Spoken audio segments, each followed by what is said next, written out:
ഇന്ന് നമുക്ക് സർവീസിന് വന്നിട്ടുള്ളത് ഒരു റിയൽമീൻ്റെ ഫോണാണ്. റിയൽമി 6 ആണ്. ഇതിൻ്റെ കംപ്ലൈൻറ്റ് എന്ന് വെച്ച് കഴിഞ്ഞാൽ നമ്മൾ ഓണാക്കി കഴിഞ്ഞാൽ ഡയറക്റ്റ് റിക്കവറി മോഡ് റീസെറ്റ് മോഡിലോട്ടാണ് ഇത് പോകുന്നത്. ഓക്കെ, അപ്പോൾ ഇത് കംപ്ലൈൻറ്റ് വരുന്നുള്ളത് കൂടുതലും സ്വിച്ചിൻ്റെ കംപ്ലൈൻറ്റ് വരാറുണ്ട്. പിന്നെ അതേപോലെ തന്നെ ആ ട്രാക്കിൽ പോകുന്നുള്ള ടി വി എസ് ഡയോഡ് ഷോർട്ടായാൽ ലീക്കേജ് ആ രീതിയിലൊക്കെ ഈ ഒരു കംപ്ലൈൻറ്റ് വരാറുണ്ട്. ഞാൻ ഒന്ന് ഓൺ ചെയ്ത് കാണിച്ചു തരാം.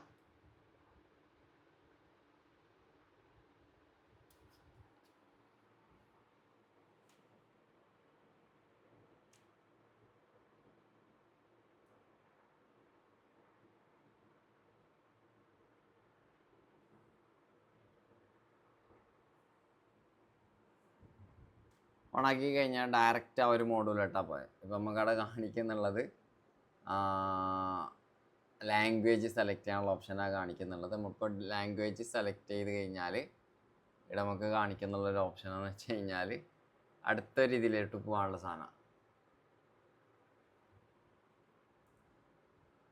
അപ്പോൾ ഇതാണ് ഇതിൻ്റെ കംപ്ലൈൻറ്റ്. ഓക്കെ, അപ്പോൾ ഇത് നമ്മൾ സോൾവ് ചെയ്യാൻ വേണ്ടിയിട്ട് നമ്മൾ ഈ സെറ്റ് ഒന്ന് ഓഫ് ചെയ്യാണ്.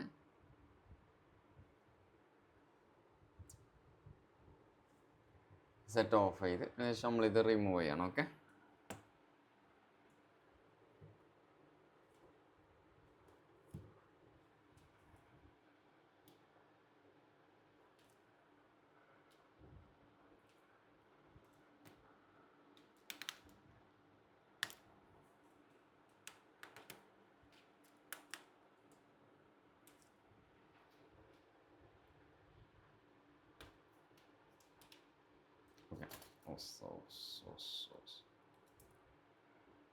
ഓക്കെ, നമ്മൾ റിമൂവ് ചെയ്ത് സ്ക്രൂവും കാര്യങ്ങളൊക്കെ റിമൂവ് ചെയ്ത് നമ്മൾ ഓഫിൽ മീൻസ് ബാക്ക് പാനൽ ടൈറ്റായിട്ട് നിന്നാൽ ഈ ഒരു കംപ്ലൈൻറ്റ് വരാറുണ്ട്. നമ്മൾ ഓൺ ഓഫ് കീ വരുന്നുള്ളത് ഈ രണ്ട് ടിപ്പാണ്. ഈ രണ്ട് പോയിൻ്റാണ് നമ്മൾ ഓൺ ഓഫ് വരുന്നുള്ളത്. ഇതിൻ്റെ നേരെ ബാക്ക് സൈഡാണ് നമ്മളെ ഓളിയം ഡൗൺ അതേപോലെ ഓളിയം അപ്പിൻ്റെ സ്വിച്ച് മീൻസ് സ്ട്രിപ്പിൻ്റെ കണക്ഷൻ വരുന്നുള്ളത്. ഈ കണക്ഷൻ വരുന്നുള്ളത് ഇതേപോലെ തന്നെയാണ്. മീൻസ് ഇതുപോലത്തെ രണ്ട് ടിപ്പാണ് വരുന്നുള്ളത്. അപ്പോൾ ഒന്നല്ലെങ്കിൽ സ്വിച്ച് ഷോർട്ടായി കഴിഞ്ഞാൽ ഒരു പ്രശ്നം വരാം, അല്ലെങ്കിൽ പാനൽ ടൈറ്റായി കഴിഞ്ഞാൽ ഒരു പ്രശ്നം വരാം. അപ്പോൾ നമ്മൾ ഓൾറെഡി പാനൽ റിമൂവ് ചെയ്തിട്ടുണ്ട്. അപ്പോൾ ഞാൻ സെറ്റും കൂടി ഒന്നും കൂടി ഓൺ ചെയ്യാണ്. നമ്മൾ ഷോർട്ട് ചെയ്തിട്ടാണ് ഓൺ ചെയ്യുന്നത്.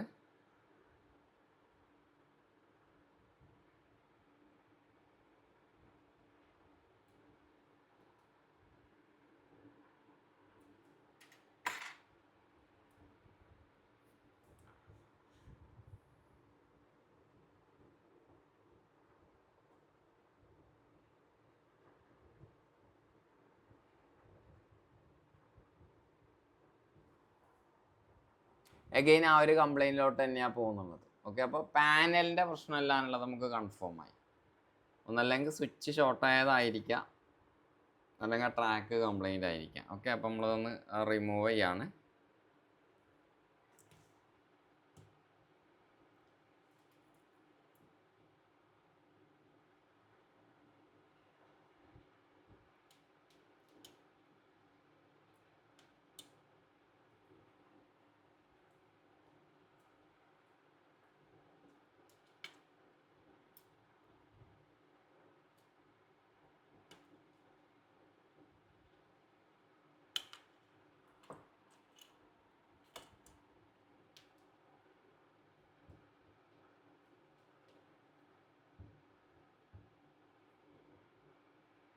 ഓൾറെഡി ഇത് റിപ്പയർഡ് ആണ്, ഓൾറെഡി ഇത് ചെയ്തിട്ടുണ്ട്. ഈ ഒരു ഭാഗത്ത് നമുക്ക്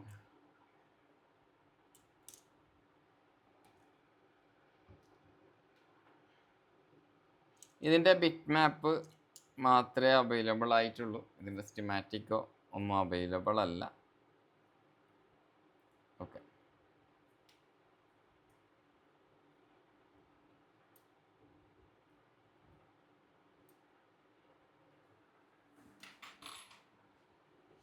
നമ്മൾ ഇതിൻ്റെ സ്ട്രിപ്പ് ഒന്ന് റിമൂവ് ചെയ്തിട്ടൊന്ന് ചെക്ക് ചെയ്തു. കാരണം ഇത് ഓൾറെഡി ലെഡും കാര്യങ്ങളൊക്കെ ഇട്ടിട്ടുണ്ട്. അത് ചെയ്യാൻ വേണ്ടിയിട്ട് ട്രൈ ചെയ്തിട്ടുണ്ട് തോന്നുന്നു.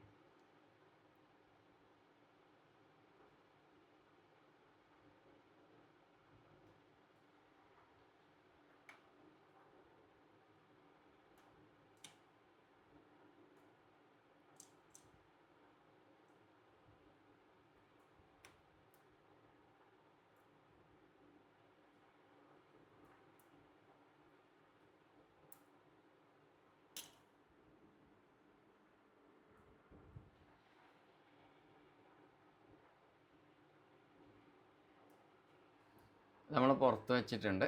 പുറത്ത് വെച്ചിട്ട് നമുക്ക് ചെക്ക് ചെയ്ത് നോക്കാം. ഓക്കെ, നമ്മൾ ഓളിയൻ ഡൗൺ ഫുള്ളായിട്ട് റിമൂവ് ചെയ്ത് അതിൻ്റെ സ്ട്രിപ്പ് ഫുള്ളായിട്ട് റിമൂവ് ചെയ്തിട്ട് പുറത്ത് വെച്ച് അതിന് അഗൈൻ നമുക്കൊന്നും കൂടി ചെക്ക് ചെയ്ത് നോക്കാം.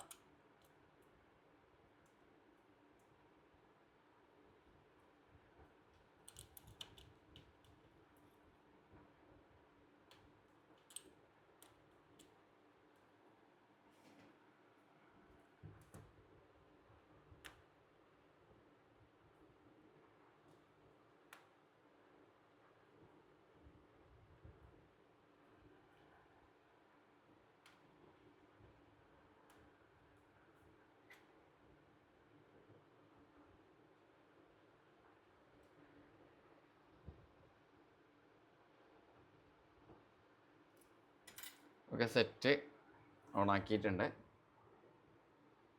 അപ്പോൾ ആ സ്വിച്ചിൻ്റെ കംപ്ലൈൻ്റ് ആണോ അല്ലേ എന്നുള്ളത് നമുക്ക് പെട്ടെന്ന് മനസ്സിലാക്കാൻ പറ്റും. ഓക്കെ, ഡിസ്കണക്ട് ചെയ്യാൻ വേണ്ടിയിട്ട് ഫുള്ളായിട്ട് റിമൂവ് ചെയ്യേണ്ട ആവശ്യമൊന്നുമില്ല. ജസ്റ്റ് നമുക്ക് എന്ത് ചെയ്താൽ പറഞ്ഞു വെച്ചാൽ അതിൻ്റെ മേലൊക്കെ ഒരു സ്റ്റിക്കർ ടാപ്പ് ഒട്ടിച്ചാൽ മതി. ആക്ച്വലി ഒരു കോട്ടൺ എന്തെങ്കിലും വെച്ചാൽ മതി, എന്നാലും നമുക്ക് അറിയാൻ പറ്റും. സോ ഇത് ഓൾറെഡി ചെയ്തിട്ടുള്ളത് കൊണ്ടാണ് ഞാൻ ആ സാധനം റിമൂവ് ചെയ്ത് വെച്ചത്. ഓക്കെ, റിമൂവ് ചെയ്ത് കഴിഞ്ഞാൽ ഫസ്റ്റ് ലോ സെക്കൻഡ് ലോ സംഭവം ഒക്കെയാണ്, സംഭവം വർക്കിംഗ് ആണ്. അപ്പോൾ കംപ്ലൈൻറ്റ് വന്നിട്ടുള്ളത് ഒരു വോളിയം ഡൗണിൻ്റെ സ്ട്രിപ്പിൻ്റെ കംപ്ലൈൻ്റ് ആണ്. ഈ സ്ട്രിപ്പ് മാറിയിട്ടും ഈ കംപ്ലൈൻറ്റ് സോൾവ് ആകാത്ത ഒരുപാട് കംപ്ലൈൻറ്റ് വരാറുണ്ട്. അപ്പോൾ ഇതിൻ്റെ സർക്യൂട്ടിൽ വരുന്നുള്ള കംപ്ലൈൻ്റ് ആണ്. മീൻസ് വോളിയം ഡൗൺ പോകുന്നുള്ള ട്രാക്കിൽ വരുന്നുള്ള TVS ഡയോഡ് കംപ്ലൈൻ്റ് ആവുക, അപ്പോൾ ഒന്ന് ട്രാക്കിലുള്ള കപ്പാസിറ്റർ കംപ്ലൈൻറ്റ് വരിക, അപ്പോൾ ഒന്ന് ട്രാക്കിൽ ഒരു പുള്ളപ്പ് റെസിസ്റ്റർ ഉണ്ട്, 1.8 വോൾട്ടേജ് വരുന്ന ഒരു റെസിസ്റ്റർ കൊടുത്തിട്ടുണ്ട്. ആ റെസിസ്റ്റർ കംപ്ലൈൻറ്റ് വന്നു കഴിഞ്ഞാലും ഈ ഒരു പറയുന്ന കംപ്ലൈൻറ്റ് വരും. ഇപ്പോൾ നമുക്കത് സോൾവ് ചെയ്യാൻ പറ്റിയിട്ടുണ്ട്. ഓക്കെ, അപ്പോൾ ഈ ഒരു സാധനം നമ്മൾ മാറിക്കഴിഞ്ഞാൽ ഈ ഒരു പ്രശ്നം നമുക്ക് സോൾവ് ചെയ്യാൻ പറ്റും. ഇത് മാറിയിട്ടും റെഡി ആവാതെ കംപ്ലൈൻറ്റ് വരുന്നുണ്ട് കേട്ടോ. ഇത് മാറിയിട്ടും കംപ്ലൈൻറ്റ് റെഡി ആയില്ലാന്നുണ്ടെങ്കിൽ നമുക്ക് ഉറപ്പിക്കാൻ പറ്റും ഇത് ബോർഡിൻ്റെ അകത്തുള്ള കംപ്ലൈൻ്റ് ആണെന്നുള്ളത് നമുക്ക് കൺഫേം ചെയ്യാൻ പറ്റും. ഓക്കെ, അപ്പോൾ ഇതുപോലത്തെ വീഡിയോ കിട്ടാൻ വേണ്ടി നമ്മുടെ ചാനലൊന്ന് ഫോളോ ചെയ്യുക. നിങ്ങൾ യൂട്യൂബിലാണ് ഈ വീഡിയോ കാണുന്നതെങ്കിൽ നമ്മളെ ചാനലൊന്ന് സബ്സ്ക്രൈബ് ചെയ്യുക. അതുപോലെ നിങ്ങൾ ഇൻസ്റ്റാഗ്രാമിലാണ് ഈ ഒരു വീഡിയോ കാണുന്നതെങ്കിൽ നമ്മളെ പേജ് ഒന്ന് ഫോളോ ചെയ്യുക. ഓക്കെ, ഇതുപോലത്തെ യൂസ്ഫുൾ ആയിട്ടുള്ള കണ്ടന്റ് ആയിട്ട് നമുക്ക് വീണ്ടും കാണാം. അതുവരേക്കും ഓക്കെ, ബൈ.